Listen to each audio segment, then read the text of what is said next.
자식이 잘 되길 바라는 마음 하나로 전 재산을 내어준 부모. 하지만 돌아온 건 차가운 외면뿐이었습니다. 쫓겨나듯 떠난 그들 앞에 10년 뒤 다시 나타난 아들.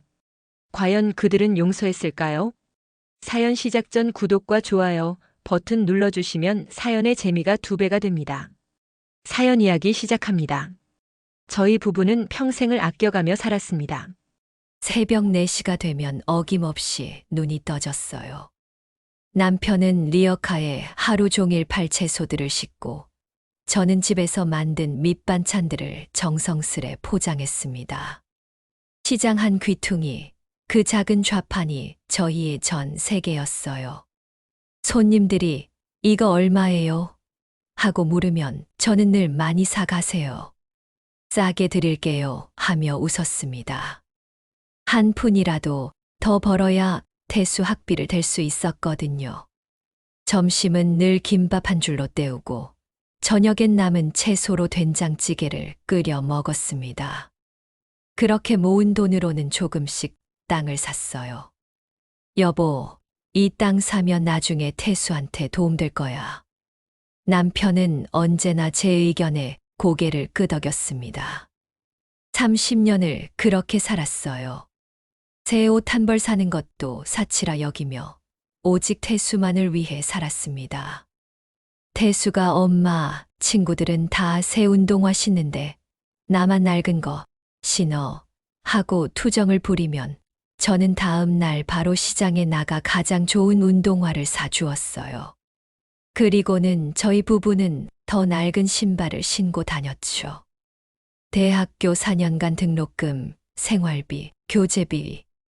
아끼고 또 아꼈지만 태수에게는 부족함이 없게 해주었습니다. 졸업 후 태수가 좋은 회사에 취직했을 때 저희는 정말 가슴이 벅찼어요.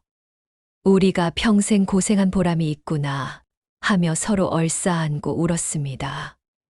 그리고 태수가 예쁜 여자와 결혼하겠다고 했을 때 저희 부부는 세상을 다 가진 기분이었어요. 웨딩홀 예약부터 신혼여행비까지 저희가 평생 모은 돈을 아낌없이 썼습니다. 우리 아들 결혼식인데 뭘 아끼겠어 하며 제일 좋은 것만 골랐어요. 결혼식 당일 저는 떨리는 손으로 태수에게 모든 재산 증여 서류를 건넸습니다.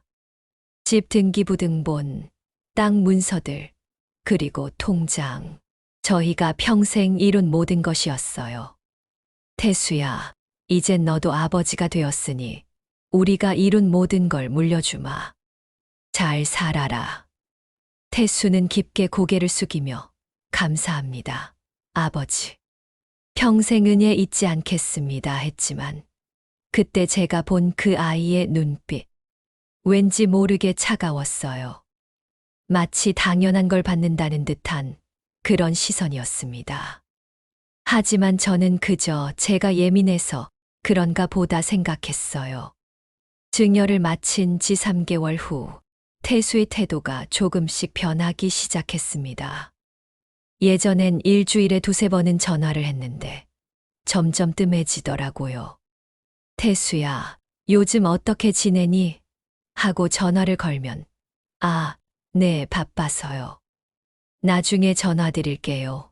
하며 성의 없이 대답했어요. 가끔 집에 와도 예전 같지 않았습니다. 며느리는 아예 대놓고 불편한 기색을 보였어요. 할머니, 할아버지 냄새 나요. 하며 손자를 제 품에 안기지도 않게 했죠. 제가 정성스레 끓인 미역국을 보고는 요즘 누가 이런 걸 먹어요. 몸에 안 좋대요. 하며 코를 찡그렸습니다. 그래도 저는 참았어요. 처음 시집와서 어색하겠지 하며 며느리를 이해하려 노력했습니다. 더 맛있는 음식을 해주려고 요리책도 사서 공부했고 새로운 반찬도 배워서 만들어 주었어요.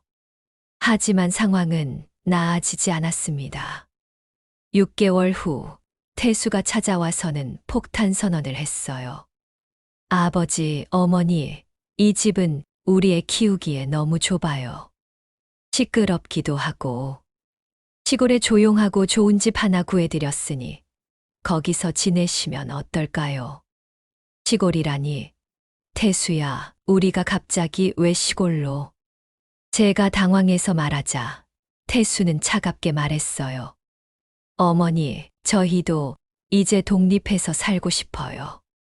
그리고 시골 공기가 건강에 좋잖아요.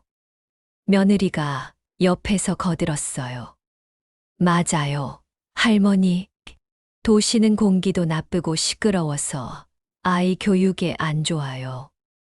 시골에서 여유롭게 사시는 게 어떠세요? 결국 일주일 후 저희는 짐을 싸야 했습니다. 평생 살던 집을 떠나는 날, 저는 문지방을 쓰다듬으며 눈물을 흘렸어요.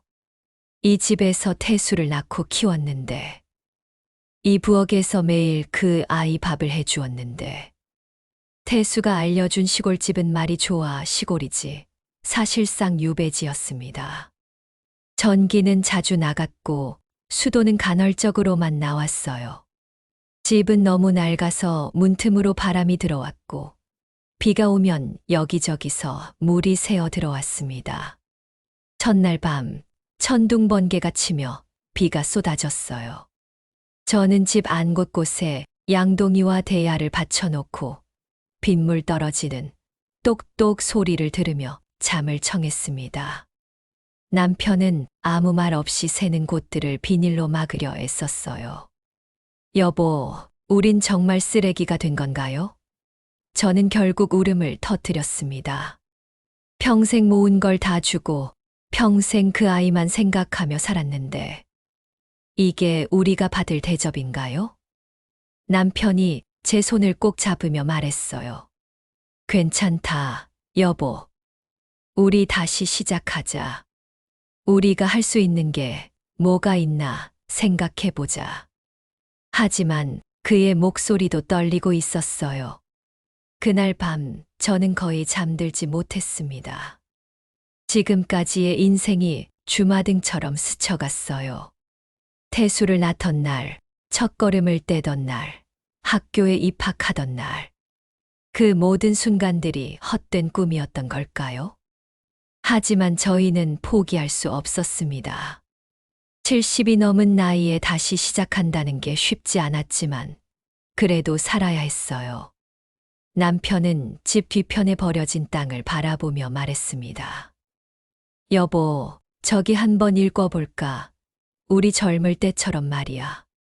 처음에는 풀만 무성했던 그 땅을 정리하는 것부터 시작했어요.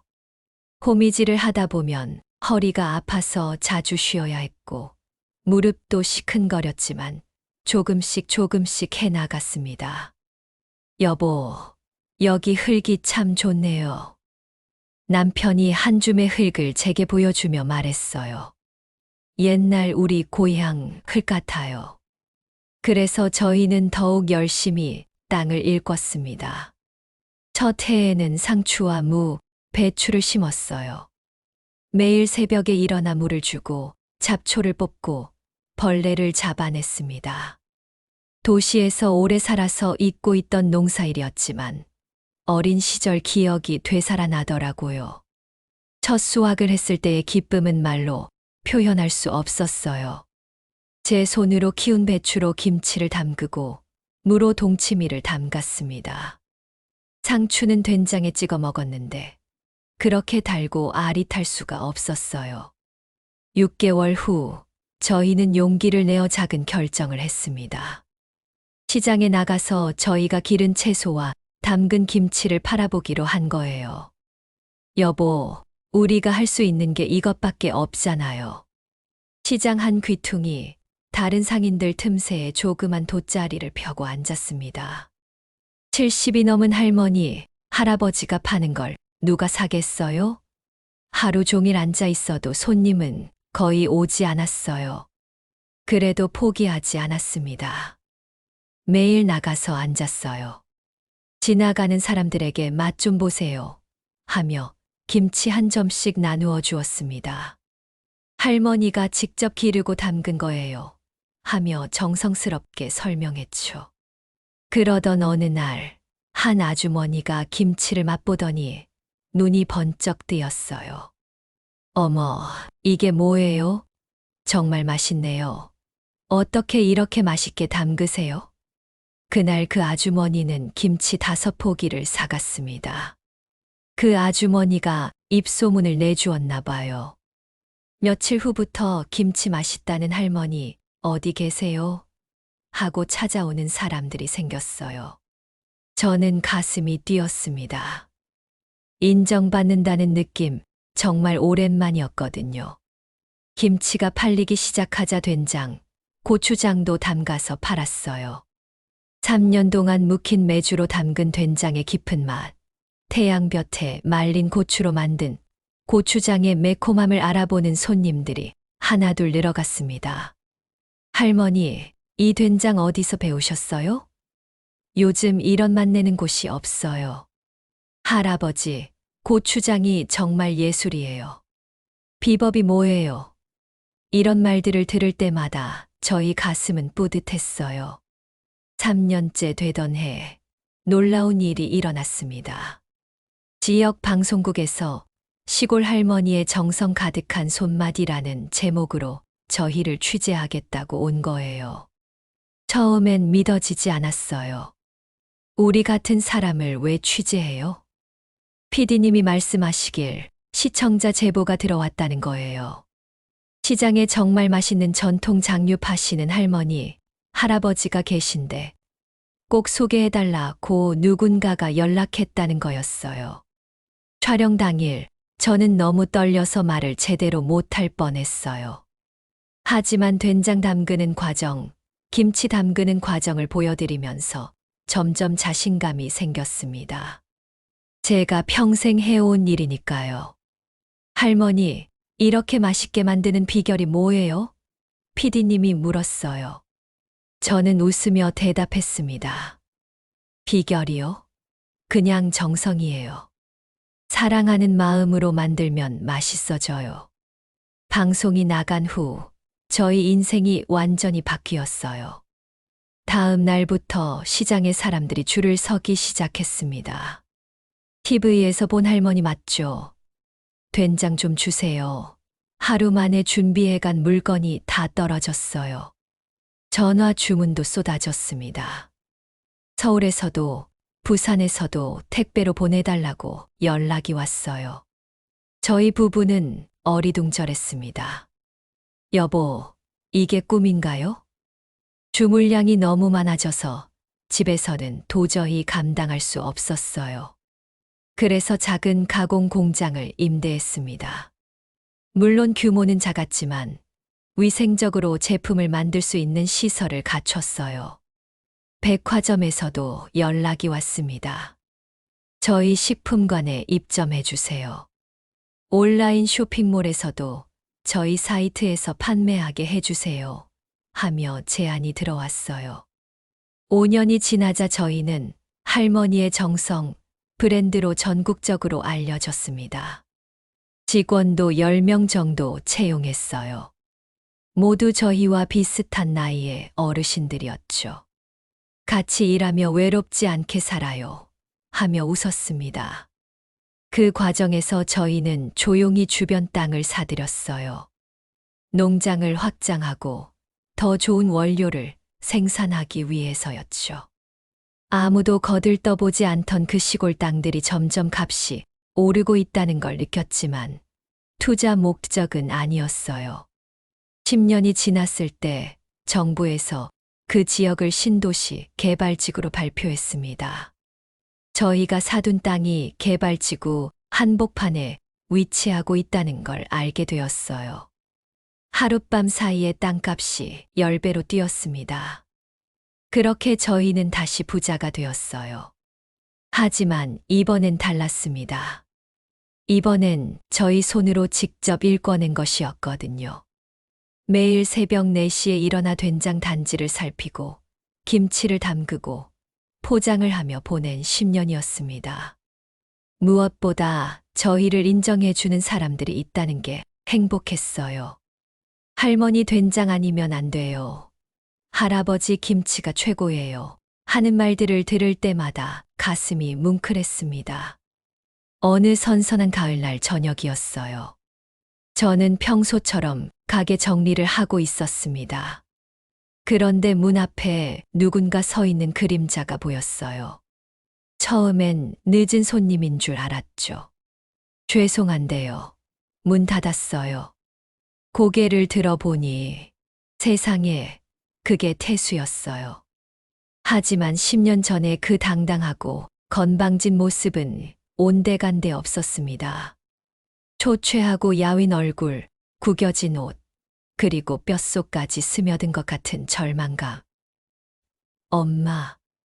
그 한마디에 저는 가슴이 철렁 내려앉았어요. 10년 만에 듣는 아들의 목소리였으니까요.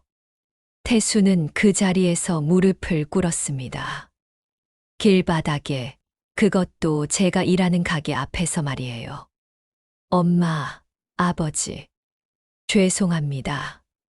정말, 정말 죄송합니다. 태수야, 일어나. 사람들이 본다. 저는 당황해서 그를 일으키려 했지만 태수는 더욱 깊게 고개를 숙였어요. 엄마, 저 잘못했어요. 사업에 실패했어요. 모든 걸 잃었어요. 태수는 오열하며 말했어요. 집도 넘어갔고 빚만 남았어요. 수진이는 아이들 데리고 친정으로 갔어요. 이혼하자고 해요. 그 순간 복잡한 감정이 밀려왔어요. 미움, 분노, 그리고 안타까움. 아무리 미워도 제 뱃속에서 나온 아이인데 그렇게 무너진 모습을 보니 가슴이 아팠어요. 저는 갈 곳이 없어요. 친구들도 다 등을 돌렸고 회사 동료들도 피해요. 제발 한 번만. 태수는 바닥에 이마를 대고 울었어요. 그때 남편이 조용히 말했습니다. 태수야, 10년 전 우리도 그랬단다. 제발 한 번만 봐달라고. 그때 넌 뭐라고 했지? 태수는 대답하지 못했어요. 10년 전 저희가 제발 쫓아내지 말아달라고 했을 때 그는 뭐라고 했을까요? 시골이 건강에 좋다며 저희를 내쫓았죠. 그때 우리는 70이었다. 넌 지금 몇 살이지? 남편의 목소리는 차가웠어요. 우린 다시 시작할 시간도 힘도 없었지만 그래도 해냈다. 넌 아직 젊지 않느냐? 태수는 그날 아무 말 없이 돌아갔습니다. 저는 그 뒷모습을 보며 복잡한 마음이었어요. 미워해야 할지, 불쌍해해야 할지. 태수가 다녀간 후 저는 며칠을 잠 못 이루며 고민했어요. 밤마다 10년 전 그 춥고 비 새는 시골집 생각이 났습니다. 우린 쓰레기가 된 건가요? 하며 울던 제 모습도 떠올랐고요. 하지만 동시에 다른 기억들도 떠올랐어요. 태수가 아플 때 밤새 간병했던 기억, 첫걸음을 뗄 때 박수쳐 주었던 기억, 학교 운동회 때 도시락 싸서 갔던 기억들. 남편과 밤늦게 이야기했어요. 여보, 우리 어떻게 할까요? 글쎄요, 당신 마음대로 하세요. 전 너무 피곤해요. 남편은 지친 목소리로 말했어요. 10년간 상처받은 마음이 쉽게 가시지 않더라고요. 일주일을 고민한 끝에 저는 펜을 들었습니다. 편지지에 떨리는 손으로 한자 한자 써 내려갔어요. 태수야, 엄마다. 너를 다시 만나고 며칠을 고민했단다. 화가 나기도 하고 섭섭하기도 하고 그런데 또 안타깝기도 하더라. 엄마는 너에게 다시 재산을 줄 수는 없어. 그건 우리가 10년간 흘린 땀으로 다시 일군 거니까. 하지만 따뜻한 밥 한 그릇, 국 한 그릇은 줄 수 있단다. 다만 약속해. 다시는 거짓말하지 말아라. 다시는 부모를 버리지 말아라. 그리고 진짜 뉘우치는 거라면 이 늙은 엄마 곁에서 다시 시작해보자. 우리와 함께 일하면서 말이야. 편지를 다 쓰고 나니 눈물이 났어요. 미운 정 고운 정 다 든 자식이라는 게 이런 걸까요? 편지를 받은 태수는 며칠 후 다시 찾아왔습니다. 이번에는 무릎을 꿇지 않았어요. 하지만 깊게, 정말 깊게 고개를 숙이며 말했습니다. 엄마, 아버지, 정말 죄송했습니다. 10년 전 제가 얼마나 잘못했는지 이제야 깨달았어요. 엄마, 아버지가 얼마나 힘드셨을지 상상도 못했어요. 저는 태수에게 앞치마를 던져주었어요. 말로만 하지 말고 행동으로 보여라. 새벽 4시에 일어날 수 있겠니? 그날부터 태수는 저희와 함께 일하기 시작했습니다. 첫날 새벽 4시 알람을 맞춰뒀는데 일어나지 못했어요. 제가 방문을 두드려서 깨웠죠. 태수야, 일어나야지. 된장 단지 확인해야 해. 처음 일주일은 정말 힘들어 했어요. 허리도 아프다고 하고 손도 부르트고 하지만 포기하지 않았어요. 이 정도도 못하면 안 되겠다 하며 이를 악물고 버텼습니다. 한 달이 지나자 조금씩 일에 익숙해졌어요. 된장 단지를 살피는 법, 김치 포장하는 법, 배송 준비하는 법. 처음엔 서툴렀지만 점점 저희 일을 이해해 갔습니다. 어느 날 태수가 말했어요. 엄마, 이 된장이 3년이나 발효시킨 거예요? 그래, 좋은 된장은 시간이 필요하단다. 와, 엄마, 아버지가 이렇게 정성스럽게 만드시는 줄 몰랐어요. 3개월 후, 태수는 완전히 달라져 있었어요. 예전의 거만한 모습은 찾아볼 수 없었고, 대신 진짜 어른이 된 것 같았어요. 손님들에게도 정중하게 인사하고, 제품 설명도 정성스럽게 했습니다. 할머니 아드님이세요? 닮으셨네요. 손님이 물으면 태수는 부끄러워하며 답했어요. 네, 부모님 도와드리고 있어요. 어느 날 저녁, 태수가 저희에게 말했어요. 엄마, 아버지, 제가 쉽게 받았던 그 재산이 얼마나 소중한 건지 이제야 알겠어요. 하루하루 이렇게 힘들게 일해서 모은 돈이었는데, 저는 한 번도 그 무게를 생각해 본 적이 없었어요. 저는 그 말을 듣고 가슴이 뭉클했어요. 정말 철이 든 것 같았거든요. 그리고 수진이한테도 연락해 봤어요. 아이들 얼굴이 너무 보고 싶어서요. 수진이가 시간을 달라고 하더라고요. 제가 정말 변했는지 지켜보겠다고요. 그래, 그럼 더 열심히 해야지. 말로는 아무나 할 수 있어. 남편이 말했지만 목소리에 정이 묻어 있었어요. 6개월이 지나자 태수는 저희 일의 핵심을 이해하기 시작했어요. 된장의 숙성 정도를 보는 법, 김치의 간을 맞추는 법, 고객 응대하는 법. 모든 게 달라졌어요. 특히 놀란 건 태수가 새로운 아이디어를 제안하기 시작한 거였어요. 엄마, 요즘 젊은 사람들은 온라인으로 많이 주문하던데 홈페이지를 좀 더 깔끔하게 만들면 어떨까요? 아버지, 포장지에 저희 이야기를 좀 써넣으면 어떨까요? 할머니의 정성 이야기 말이에요. 처음엔 요즘 애들은 그런 것만 생각한다며 남편이 시큰둥했지만 실제로 해보니 주문이 늘더라고요. 태수가 직접 사진도 찍고 포장도 예쁘게 하니 고객들이 좋아했어요. 1년이 되던 날 태수에게 첫 월급을 주었어요. 많지는 않았지만 정당하게 일해서 번 돈이었죠. 태수는 그 돈을 받고 울었어요. 엄마, 제가 돈을 이렇게 받아본 게 정말 오랜만이에요. 그동안은 다 빌리거나 얻어온 돈이었거든요. 이렇게 깨끗한 돈을 받으니 기분이 이상해요. 그때 수진이가 아이들과 함께 가게에 찾아왔어요. 1년 만에 보는 며느리와 손자, 손녀였어요. 아이들은 저희를 기억하지 못했지만 수진이는 깊게 고개를 숙였어요.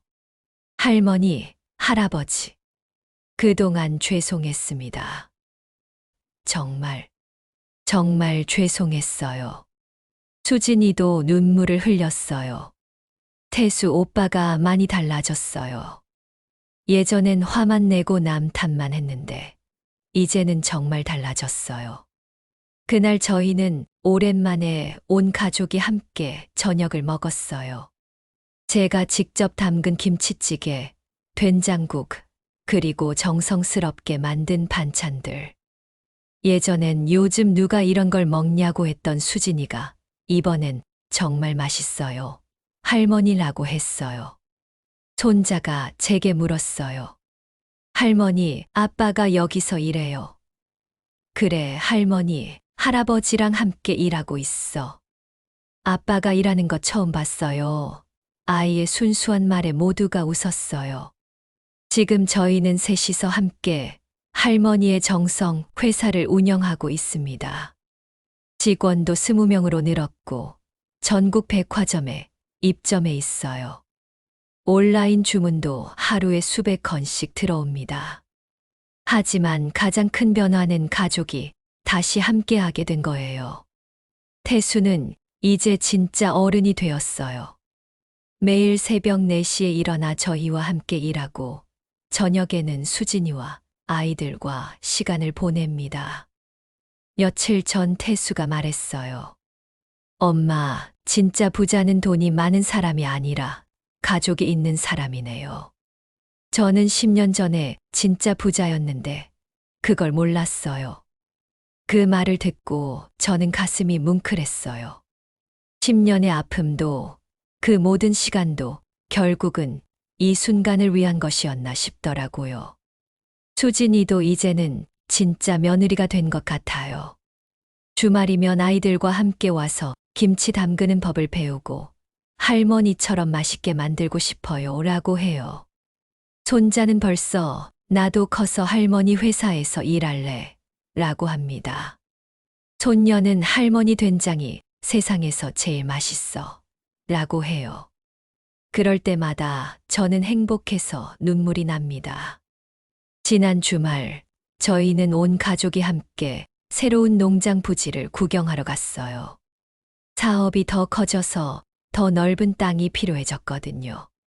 태수가 제 팔을 부축하며 걸어주는데 마치 어린 시절로 돌아간 것 같았어요.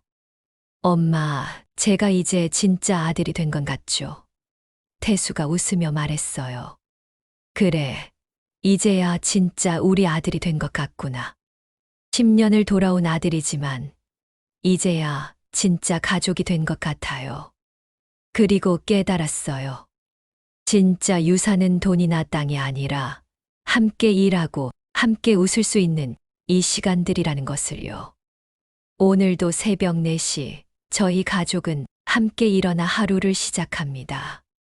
된장 단지를 확인하고 김치를 포장하고 전국의 고객들에게 저희의 정성을 전해드리죠. 그리고 저는 매일 밤 감사하며 잠들어요. 힘들었던 10년이 있었기에 지금의 소중함을 더 깊이 느낄 수 있다는 것에 말이에요. 사연 재밌게 들으셨나요? 구독과 좋아요 잊지 마시고요. 댓글로 여러분의 생각을 나눠주세요. 다음 영상에서도 더 감동적이고 흥미로운 이야기로 찾아뵙겠습니다. 함께 해주셔서 감사합니다.